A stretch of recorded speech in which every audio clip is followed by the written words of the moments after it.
चिड़िया और किसान की कहानी। एक गांव में एक किसान रहता था। उसका गांव के बाहर एक छोटा सा खेत था। एक बार फसल बोने के कुछ दिनों बाद उसके खेत में चिड़िया ने घोंसला बना लिया।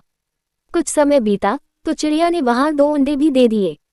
उन अंडों में से 2 छोटे छोटे बच्चे निकल आए। वे बड़े मजे से उस खेत में अपना जीवन गुजारने लगे। कुछ महीनों बाद फसल कटाई का समय आ गया। गांव के सभी किसान अपने खेतों की फसल की कटाई में लग गए। अब चिड़िया और उसके बच्चों का वह खेत छोड़कर नए स्थान पर जाने का समय आ गया था।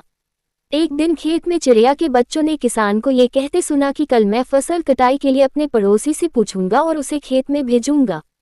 ये सुनकर चिड़िया के बच्चे परेशान हो गए। उस समय चिड़िया कहीं गई हुई थी।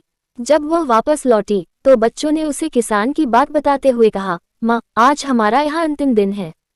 रात में हमें दूसरे स्थान के लिए यहाँ से निकलना होगा। चिड़िया ने उत्तर दिया, इतनी जल्दी नहीं बच्चों, मुझे नहीं लगता कि कल खेत में फसल की कटाई होगी। चिड़िया की कही बात सही साबित हुई। दूसरे दिन किसान का पड़ोसी खेत में नहीं आया और फसल की कटाई न हो सकी। शाम को किसान खेत में आया और खेत को जैसे का तैसा देख बुदबुदाने लगा कि ये पड़ोसी तो नहीं आया। ऐसा करता हूँ, कल अपने किसी रिश्तेदार को भेज देता हूँ। चिड़िया के बच्चों ने फिर से किसान की बात सुन ली और परेशान हो गए। जब चिड़िया को उन्होंने ये बात बताई तो वह बोली, तुम लोग चिंता मत करो, आज रात हमें जाने की जरूरत नहीं है। मुझे नहीं लगता कि किसान का रिश्तेदार आएगा। ठीक ऐसा ही हुआ और किसान का रिश्तेदार अगले दिन खेत नहीं पहुंचा। चिड़िया के बच्चे हैरान थे कि उनकी माँ की हर बात सही हो रही है।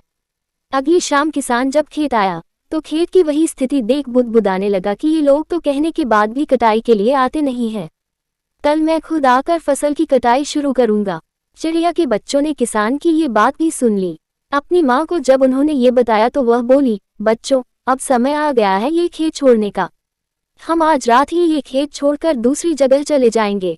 दोनों बच्चे हैरान थे कि इस बार ऐसा क्या है जो माँ खेत छोड़ने को तैयार है।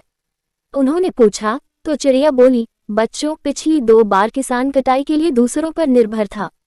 दूसरों को कहकर उसने अपने काम से पल्ला झाड़ लिया था, लेकिन इस बार ऐसा नहीं है।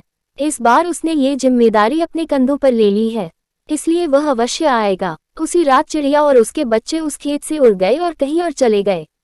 सीख: दूसरों की सहायता लेने में कोई बुराई नहीं है, किंतु यदि आप समय पर काम शुरू करना चाहते हैं और चाहते हैं कि वह समय पर पूरा हो जाए तो उस काम की जिम्मेदारी स्वयं लेनी होगी।